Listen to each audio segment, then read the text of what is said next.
Mi nombre es Paula Morales. Yo soy Alejandro Rincón. Yo soy Lorenzo Sánchez. Yo soy Sebastián Cortés y pues al finalizar el curso Arquetipos todavía siento que me quedan muchas dudas de lo que inicialmente me planteé en el curso. Pues claramente inicialmente nos teníamos una idea de que este curso iba a ser algo relacionado con los arquetipos como tal, o mucho más relacionado, o sea, que vamos a ver qué eran, para qué servían, cómo se expresaban en la arquitectura durante la historia. Pero realmente no fue así y digamos que todavía me quedan esas dudas iniciales, pero siento que asimismo el curso respondió dudas y me dio nuevas ideas que antes no tenía. Como que es un curso algo como, no sé, como engañoso, que le enseñó uno cosas que uno no sabía que quería saber y al final pues terminó aprendiendo. El tema de la arquitectura y de la relación de la arquitectura con la danza, la arquitectura con el ritmo, la música, con el caminar, los mitos fundacionales, son cosas que ni siquiera nos hemos planteado antes, pero en ese momento nos ponen a pensar como, wow, quizás la arquitectura resulta siendo más una expresión desde las personas, de la sociedad, de alguien,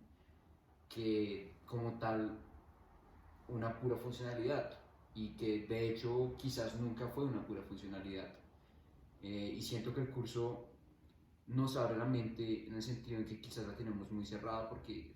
la facultad y la manera que nos enseñan arquitectura hoy en día en la Universidad de los Andes y otras universidades de Colombia y en general en nuestra generación todavía sigue impregnada mucho como esa herencia de lo que es la modernidad, la arquitectura moderna que es puramente funcional, racional, aprendemos de los maestros de la arquitectura moderna, pero como que nos falta ese toque de la expresión propia de qué es la arquitectura y de esa conexión entre la humanidad, los seres humanos y la expresión arquitectónica, que era lo que antes quizás no teníamos tan presente. Entonces siento que el curso ayuda a abrirse a eso. Sí, como complementando a eso, es como que yo me llevo mucho del curso que, así como en la primera clase Fabio nos dijo, los arquetipos son la torre y el laberinto, como que nosotros como que llegamos con una expectativa como, ok, vamos a tener una línea recta como hasta ese punto, a ver cómo fue la historia de la arquitectura, como para que surgieran los arquetipos y se clasificaran como tal. Sin embargo, algo que fue creo que un principio de la clase que yo me llevo muy personalmente es que en la historia de la arquitectura, y yo diría que en la historia general de las cosas, no se pueden ver como una línea recta como nosotros tendemos a verlo por facilidad, porque no es una línea recta sino una combinación de cosas y influencias, ideas y cosas del entorno, del contexto, el momento que influyen eh, que sucedan las cosas, como que todo en la arquitectura tiene que ver con absolutamente todo, valga la redundancia de lo que significa eso. Eh, entonces, pues sí, yo en lo personal me llevo mucho esa forma de pensar, esa forma de no quedarme satisfecho con decir como listo, es como una línea recta como lo vimos en Historia 1, que como que después del griego va al romano y después del romano va al gótico, sino como que la caverna pudo haber influido en lo gótico, así como el renacimiento pudo haber influido en el día de hoy y como que hay una fusión de cosas que es muy, tampoco se puede como visualmente organizar porque es muy compleja. Pues sí, eso me recuerda un poco a las primeras clases que Fabio nos hizo dibujar, pues qué pensaba cada uno de cómo había empezado la arquitectura. Y por lo menos en mi caso yo, o sea, dibujé como un refugio, creo que era con pues matas o era una caverna, no sé bien. Pero el caso es que pues uno se da cuenta que la arquitectura va mucho más allá de solamente como un fin del ser humano por estar protegido, que era lo que pues uno, pues por lo menos yo pensaba como al principio, que era como algo que había partido muy de lo funcional y como que pues esta clase me ha hecho como caer en cuenta que pues lo que tú dices no es una línea recta, que entonces pues pasó esto y luego pasó lo otro y así como que se fue formando la arquitectura y se fue volviendo más estética, pero es como algo que, o sea, me doy cuenta que fue como una evolución de diferentes culturas y de diferentes formas de habitar que logró que la gente, pues que la gente y que cada lugar en específico tenga como un toque en la arquitectura. Y pues me parece como muy importante resaltar que como que nosotros estamos muy enfocados tal vez en ver las cosas simplemente pues como las vemos, no estamos concentrados en buscar un significado más interior a lo que fueron y de lo que se tratan. Y pues como de ese legado que viene tan atrás y que no solamente viene de un solo lado, sino que viene pues de muchos lugares. Ujú. Pues, o sea, a mí me hace pensar un poco que, como que cada etapa, o sea, la definición de arquitectura como que va cambiando acorde a la vivencia de cada, como, pues digamos, grupo, pues es que no es correcto decir, pues de cada grupo, o sea, y grupo significa muchas cosas, o sea, grupo étnico, grupo, o sea, de género, o sea, yo no sé, grupo humano. Y digamos que de esa vivencia sale una definición de la arquitectura que de cierta forma como que da las pautas al siguiente grupo para crear su propia definición de la arquitectura, y eso es como un poco como el camino o sea, el camino que se ha recorrido para llegar a la definición nuestra de la arquitectura, pero también uno ignora mucho pues esa gran cantidad o sea, una gran cantidad de caminos, porque pues uno tiene la concepción occidental de la arquitectura y pues, o sea, eh, esta clase sin duda, y lo resalto mucho, mucho, sirve para eso, sirve para un poco abrir los ojos y también darse cuenta de la invisibilización tan enorme que padecen muchas definiciones de la arquitectura que no son las nuestras o pues que no son la que nos enseñan. Y, y sí, eso sin duda es como algo muy, muy, muy, muy positivo y no dejaré de resaltarlo, algo que me lleva al curso. Sí, aunque sin embargo, como que, bueno, yo en lo personal sí sentí un poco una desconexión entre como esa expectativa que nos planteamos al principio de llegar como puntualmente a la torre y al laberinto. Creo que fue un proceso difícil como para todos. Y también es complejo que en cada semestre ese proceso va variando por la metodología de Fabio, que él va construyendo con los estudiantes y se va metiendo por caminos distintos. Sin embargo, es importante entender que la tipología como general de las cosas está regida a partir de esos dos arquetipos, ¿no? Como que uno entiende por qué esos son los dos, a pesar de que no hayamos definido puntualmente como por qué se llegó a ellos, como que uno lo puede entender, como yo lo percibo, es la torre es como el manifiesto en vertical y el laberinto el manifiesto como en horizontal. Entonces como la ciudad es como un laberinto, bien sea una analogía pues que no es muy literal, y pues digamos el crecimiento vertical es como bien la torre puede ser interpretada como hoy en día como un rascacielos, como en la época antigua era una casa de dos pisos, como la torre que involucra ver el mundo y ver ese laberinto, como darle una conexión a esas dos cosas.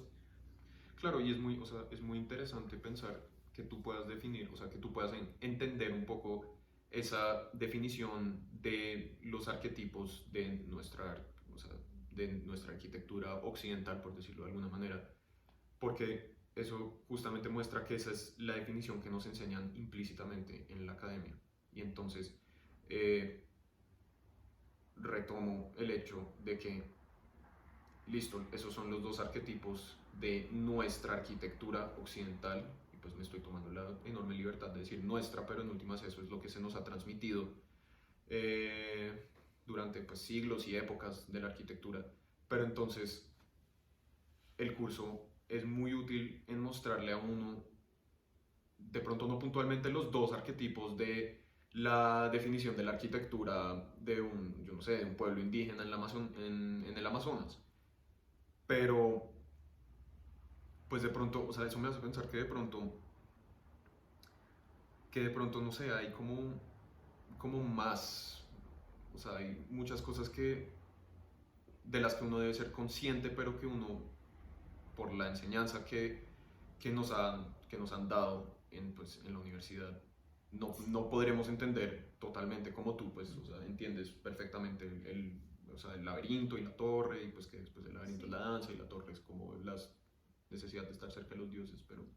Pues un poco lo que tú dices de abrir los ojos, como que normalmente siempre estamos concentrados en hacer una cosa, luego la otra, pues por lo menos en nuestra carrera como que siempre nos separan todo y como que al final pues nunca nos pues inculcan como la idea de tener un resultado conjunto de todas las materias que vemos, pero es como eso, abrir los ojos y empezar a pensar como qué es lo que estoy haciendo, o sea, para quién lo estoy haciendo, por qué, o sea, con qué fines y como en qué contexto. claro, y darse cuenta que no todo es tan puntual como nos lo enseñan. Eso O está sea, pasando precisamente yo, como que realmente la estrategia de este curso es mostrarnos que uno no siempre tiene que ser puntual, que a veces en arquitectura ni siquiera es puntual, sino que solo hay que ver que hay diferentes maneras. Eso es como abrir los ojos, pero y ya. O sea, nada más el hecho de comparar, por ejemplo, una cultura del Amazonas con una cultura de esquimales, quizás la comparación resulte que no tienen nada en común, pero aún así vemos que existen las dos y coexisten. Lo mismo puede pasar en arquitectura, que pueden coexistir dos cosas que igualmente funcionen cada una por su lado. Entonces que no necesitamos buscar una solución exacta, sino como utilizar la arquitectura como medio para nosotros buscar cosas en la vida de sociedad. que o sea, que hay muchas posibles lecturas, que no es... Exacto. Sí. Sí, pues eso me recuerda un poco a lo que tú hablabas antes de la arquitectura moderna también, que pues lo que yo he percibido es que digamos la arquitectura buscaba, era como pues un movimiento muy grande y solo buscaba implantarse en todos lados pues de manera muy pues, abrupta y Arrogante, unitaria. arrogante. creo decir. Exacto, y como que es algo que uno, pues lo que viendo esta clase, como analizando un poco todo lo que hemos visto, pues uno se da cuenta que es algo muy, pues que no funciona, o sea, como que bueno, fue un movimiento muy grande y muchos buenos arquitectos salieron de ahí, pero pues que dejaron como su legado, como edificios que no funcionan, Es que igual que no se adaptan a su contexto. Muchos dibujos. Entonces llega al punto de que uno no puede como pensar en hacer arquitectura y hacer ciudad para crear un tipo de ser humano, porque el ser humano no lo puede crear desde cero. O sea, me parece un pensamiento muy errado y que sobra puntualidad. No existe el ser humano perfecto, el ser humano ideal. Si no existe la perfección, no existe, pienso yo. Entonces como que eso fue un error completo porque fue precisamente no ver que la arquitectura tiene que venir de un proceso en conjunto de creación de sociedad, de cultura, de humanidad, que después se expresa en lo que es la arquitectura. Claro, y pues, o sea, lo que tú dices de que no existe el hombre perfecto, a mí a veces me invade el sentimiento de que a nosotros nos están enseñando a proyectar para la utopía. Y la utopía, por más de que, pues, o sea, sí puede ser o sea, yo no sé, un género del cine o de la literatura, yo no sé, la utopía en realidad no existe y de cierta forma ignora, y yo creo que de ahí viene pues el fracaso de los modernos, que ellos intentaban proyectar la utopía. Y como que la utopía no existe y este curso de cierta forma es como un ancla o sea, un ancla que que nos ancla y nos dice como, ok, esto es lo que fue y pues lo que es por lo que fue. Y pues eso sí se me hace muy valioso. Claro, Pues hay que crear cosas para la gente, como cosas que le funcionen a la gente y cosas que tengan en cuenta las necesidades, porque como que esas necesidades siempre van a cambiar y siempre van a ser diferentes en cualquier lado que lo miremos o pues que percibamos, como que siempre va a haber como una idea diferente de pues, las formas de habitar, las formas de convivir entre las comunidades, y como que siento que eso es como algo que pues tenemos que tener muy presente como todo el tiempo y que pues por lo menos en lo personal yo como que no lo había tenido tan en cuenta previamente. Sí, que hay que hacer como arquitectura, como es hecha de personas para personas y no como de personas para el espacio. Como, O para la propia satisfacción. o pues sí, como que ese componente como de sensibilidad, bien se puede decir artística, pero yo creo que se liga mucho en el manifiesto de las tres de la triada vitruviana, como que esas cosas siempre se ven a lo largo de la historia y como este curso nos enseña mucho como a no dejar de un lado esas sensibilidades tan importantes. Exalta la sensibilidad y deja de lado el egocentrismo. Sí, porque digamos, el hecho de pensar que se necesita un arquitecto como una mano maestra, una mano como superior, que es la que crea, también es una sensación bastante arrogante. O sea, el hecho de que exista el arquitecto, no sé, como que el arquitecto más que ser alguien que inventa de cero, tiene que ser alguien que sabe leer, ¿sí? Que sabe acompañar el proceso, que los arquitectos realmente somos todos, porque todos estamos creando algo, todos estamos transformando el mundo de una manera ideal, pero también de una manera material. Entonces, pues claro, el arquitecto debe acompañar ese proceso, pero no ser aquel que simplemente llega de cero, hace las cosas de cero, sino que sabe leer y sabe entender. Yo creo que el curso nos enseñó eso, no solo a llegar a una solución, sino un método de cómo nosotros leer para hacer arquitectura. Y que hay muchas posibles lecturas. También. Gracias. Gracias.